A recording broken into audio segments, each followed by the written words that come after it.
Master's Good Affinity with Sentient Beings, Part 4 of 6, on Between Master and Disciples, given in English on November 11th, 2018 in Sihu, Taiwan, also known as Formosa.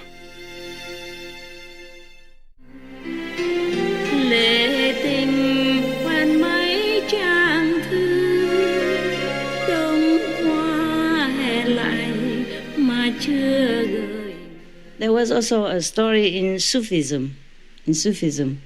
There was a master visited by someone from afar. And in Arabian country, you know, in the desert kind of country, water is very precious. Yeah. So that person brought a jar of water from his hometown all the way there to make offering to the master. And he accepted. The master accepted it, water with all his gladness, yeah, and welcomed him. And then, of course, treated him, you know, the would-be disciple or visitor with all courtesy and everything. So when the time came for the visitor to depart, maybe he went there to get initiation, and after the time to stay with the master, he's going away. So the master told his attendant, "Oh, this man, he came from far away. In his region, he has no river. So you go down to the river here, take him out by the river way, so that he knows the river. He knows our river, because the master lives next to a river." But he accepted the water with all thankfulness and courtesy. Yes, because that man came with all his heart. He brought water because where his home was, there was no water. In some desert country, there's no water, so water is very scarce, very rare, very precious. So he brought the most precious thing from his hometown to offer to the master. Of course, the master took it with all his love and appreciation. But he lived next to the water. And of course, he wouldn't say, "And what for? What are you doing?" Huh? No. Oh, we have a lot of water outside. It's a Nile River next to me. He wouldn't say that, okay? He took it. He didn't say anything. He took it with all love and appreciation. Only when he departed, I said, "Oh, this man has never seen the river in his life. You take him out by the river way so that he also sees the river." You understand that? Yes. So you see, all the masters are the same. Not just Buddha in India, but the Sufi master also in Persia or elsewhere in the Arabian country. He lived next to the Nile River. That has never run out. The Nile River is very large, very generous, very big. Millions of Arabian people depend on that water to live. You see what I mean? But of course the man came with all his heart, you know, the water. Yeah. Anyone would accept. But the master wouldn't ridicule him or tell him that it is unnecessary or stuff like that. He didn't say that. Until the day he said, "I'll take him by the river way so that he can see the water." Because where he lived is a desert. He never saw this water in his life. You know, they probably dig some wells in the desert to survive, but they don't have the Nile River. The Nile River doesn't run everywhere, you know, just some areas. Just like the Ganges River, it doesn't run everywhere, just some areas. Like in Vietnam, we have the Mekong River, yeah, but it just doesn't run everywhere. It has its course, it just runs down there. And whoever lives nearby it profits from this richness, okay? Yeah. Okay, so that is that. You can see all the masters are the same way, yeah? Just now I remember that. Even the Sufi master reacted the same way, like the Buddha would have, yeah? And I have told you before that I have told some of the Supreme Master television staff, I told them, "Don't worry, eat to your heart's content. The food is made by the power of love. So don't worry, just eat what you like. Just don't overindulge yourself only. Yeah. I share with you this food. Not to worry. You don't own anything. Yeah. to the world. That's what I meant, yes. So the Buddha, if you remember in one of the sutras, the Buddha said to his disciples that they are forbidden to eat meat. Are you hungry already? You want to hear more? Yes. Okay. Today we are on the food, so might as well keep going on about it. Yeah, you love food anyway, just like I do. So we are going on about that. It has some lessons in it, okay? Yeah, it depends on how you look at it. Yeah. All right, so now, are you guys okay there, three of you? Why you need that? You're not an English-speaking person? No, the elderly one. I need it back up. You need it back because they speak louder in your ears, right? Okay. Less distraction. Yeah, it's true. Okay, do what you like. Yes. They still speak English even though I speak English? The translator is speaking English now? Hiya. Louder. In the ears. Because they have connection. Okay. If you understand it, don't copy him. Where are you from? South Africa. Welcome, welcome. You're beautiful. What's your name in there? Iwi, in Iwi language? My hometown Yeah. is KwaZulu-Natal. KwaZulu-Natal. Huh? Durban. Devin. I see, I see. Okay. Are you comfortable here? Yes, It's hard enough, right? You're at home, no? Yeah, it's the weather is a little bit crazy. It's already November and it's hot. Right? Yes. Oh, we like it. We like it. Also because many trees, yeah? So it's cool. It's cool. Okay, the Buddha said to the disciples that they are forbidden to eat meat. Remember? Yes. And then, of course, in the beginning, he said in the beginning there are many monks and nuns. Monks are not used to the vegetarian diet, or they live in some far area where there are no vegetables, not easily grown vegetables. So he used his power to manifest food, the flesh for them to eat. But these are from his power, not the real meat. That's why he said that.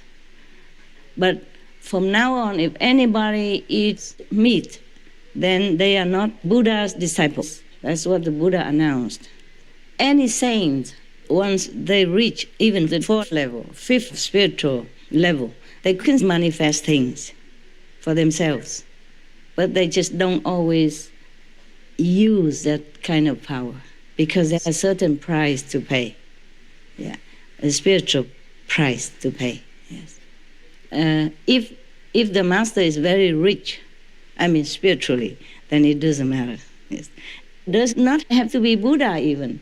If a person has a very big store of merit, then he also lives comfortably with this kind of manifested food. I don't know if I told you one of the stories. One of the kings, he always had very beautiful food come to him and his own citizens every day. So in his country, nobody had to work or no war, no problem at all. Until one of the neighbor kings wanted to make trouble. But then later they have peace together anyway.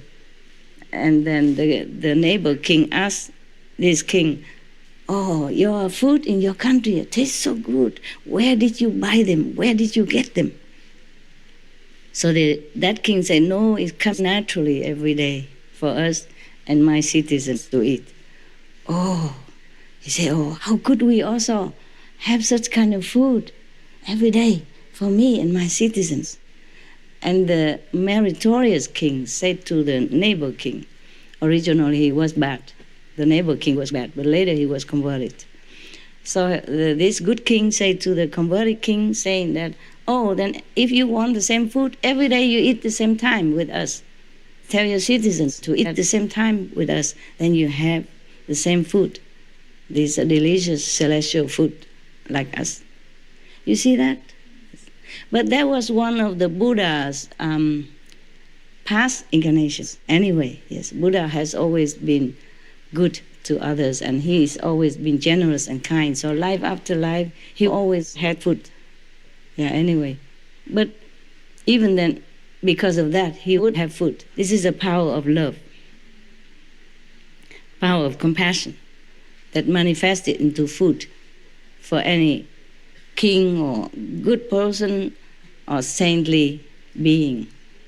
They do have power to do many things. It's just they cannot always do that. Because in this world, if you want to come down here to this illusionary Maya world, it's a different world. You cannot have such a comfortable life like you would normally have, befitting your position and power. Because you have to give up many things in order to come here to help sentient beings. In many stories, the Buddha, he gave his own flesh, his own blood, his eyes, his organs in order to help others, so that he has good affinity with them. Then in the future life, many eons afterward, they would meet again and they would be willing to listen to the Buddha's teachings and become liberated. Because people, beings, in this kind of physical existence, they're very hard. In the heart, very little love. In the mind, very little faith, very little trust. So if you don't have such a good connection with them, they will not listen to you. Except those who are really already have been life after life, good and spiritually more advanced. Then they immediately understand. Like Lao Tzu say to you, the truth, when spoken, the highly spiritual person immediately accepts, gladly, and praises. And the medium listen and think about it. The stupid one, meaning the low one, spiritually low, will laugh at it. You are laughing at me, huh? And let's laugh together, why not? Ha, ha, ha. Yeah, everything is funny. Anyway, I'm just entertaining your heart and reminding you to be good by my speaking. 70%, 80% of my teaching is coming to you without words. These are the better teachings, the best and the real teachings. So every day you meditate, you receive more.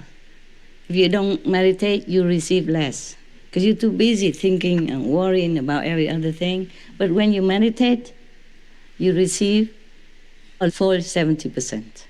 Or when you sleep also. So don't look down upon sleep. Sleep is good for your body, the mind also, yeah? But you have to meditate before you sleep. And in that state of quiet and acceptance, you know, the mind is tired, quiet, you will receive more.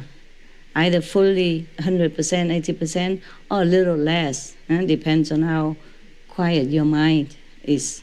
Yeah, depends on how much you concentrate on meditation before you lie down and sleep. Okay? Or sit down and sleep. Yeah. You very diligent, I know. You meditate all night, yeah? Okay. It's only 4 o'clock. What time do you normally eat? 4, right? 4 o'clock is meal time. Okay. Well, I let you go. Whatever I say to you is the same. Just entertaining. Huh? In heavens, we don't have to talk like this. So all this is useless, actually. Just to calm your mind, entertain you, make you feel loved and happy. But the real teaching is not expressed by this cold language, okay, of this world. The real teaching, the real love is not expressed through language like this, okay, huh?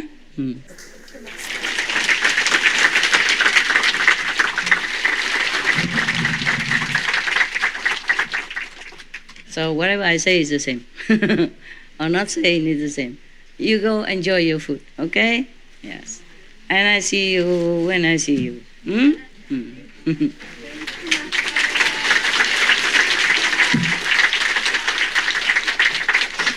right. Thank you for being good. Thank you for being good. Okay. I'll see you maybe some other time, maybe next week. Huh? You're welcome. Thank you. Thank you also.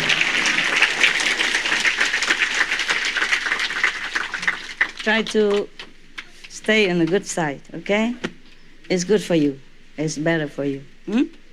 Your life will be more comfortable. Okay, ciao.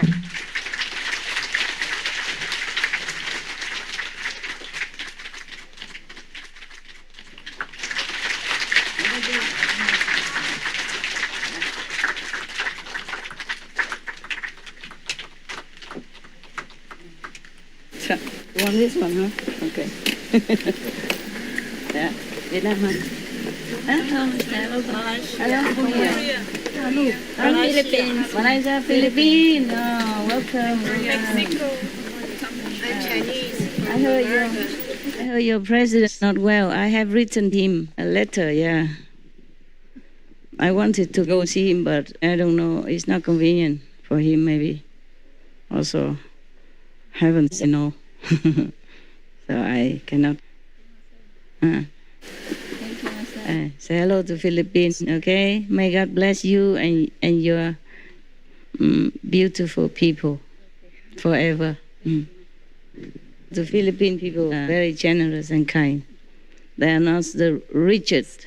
They are not the rich and powerful country, but they are very generous. Thank you. Yes, very, very generous. They accept 5,000 Vietnamese refugees which nobody else wanted. Yeah, they just accept them like that. And took good care of them all these years. I'm very, very deeply grateful and have the highest esteem for your country people. Thank you so much. Okay, thanks to you. Bye-bye.